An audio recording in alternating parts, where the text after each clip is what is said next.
Budgeting is a very critical part of the whole process of strategy implementation. Budgeting is essentially a process, as we saw in one of the earlier sessions, where we convert objectives into financial terms, and we can convert resource allocation also into financial terms. Now, budgets are important, budgets are essential.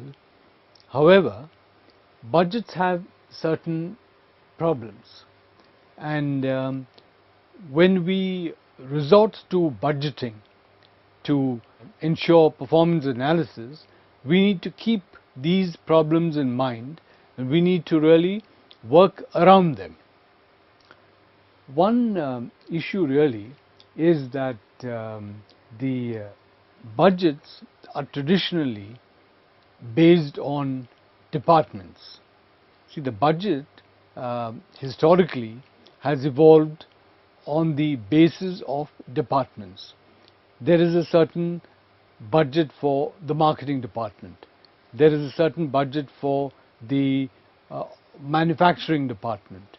There is a certain budget for the HR department. So that's the way budgeting has evolved. Budgeting has evolved in terms of looking at departments, and therefore budgeting has continued that way. However, the operations of the company has changed. The operations of the company has changed as the broader outside environment has changed.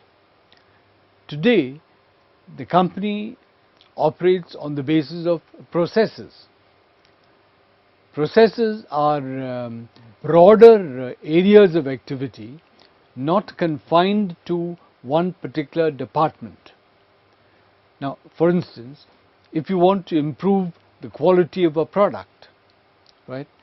Now, improving quality is a process.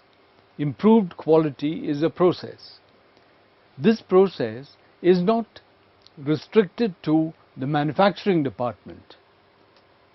It is really spread across several departments. The marketing department is involved because unless feedback from the customer is adequate, unless feedback from the customer is quick, the design department cannot determine what is it which is important to the customer, and therefore what is it that they must lay emphasis on. See, quality is a very broad term, but in order to operationalize it, we need to know which aspect of quality is important to the customer, and that is something which the marketing department is responsible for. Now, once the marketing inputs have come into the design department, then what the design department does with those inputs is another issue, right? That's another issue which determines the efficacy of that whole process of quality improvement. Does the design department act quickly?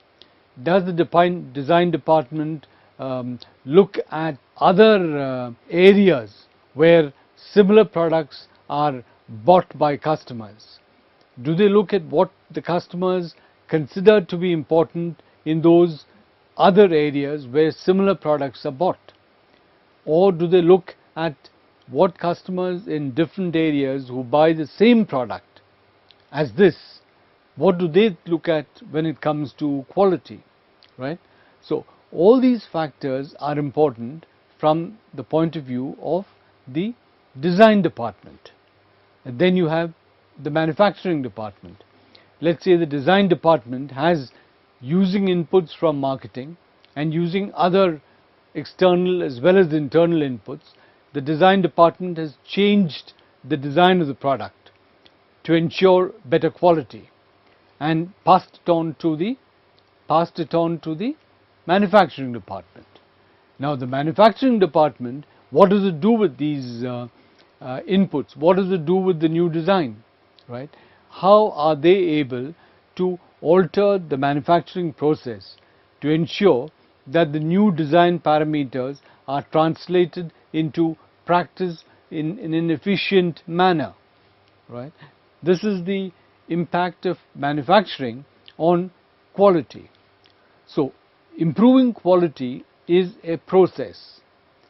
Improving quality involves marketing, design and manufacturing. But the budget will not talk in terms of allocating a certain sum to the process of improving quality. Budgets typically will say, let us allocate this sum to marketing, let us allocate this sum to design, and let's allocate this sum to manufacturing. So, allocations are discrete. However, the process is one. It's one uniform, one single process which overlaps different departments. This is one issue in budgeting that needs to be resolved to ensure that budgeting can actually improve performance at the ground level. Another issue in budgeting is that, again for historical reasons, budgeting has always been incremental. See, when companies started off, when a company starts off, there is a constraint in resources, right? Because there is a constraint in resources, the company says that let us allocate so much to each department. Now, as the years go by, resource constraints come down, and the company decides to therefore increase allocation to various departments by certain percentage. Let's say it increases it by 15% in a particular year, maybe by 5% in another year, maybe by 20% in the third year, right? So, the reason why this happens is because the total resources available with the company have gone up, and the company therefore decides to increase resource allocation to departments, which is incremental for historical reasons.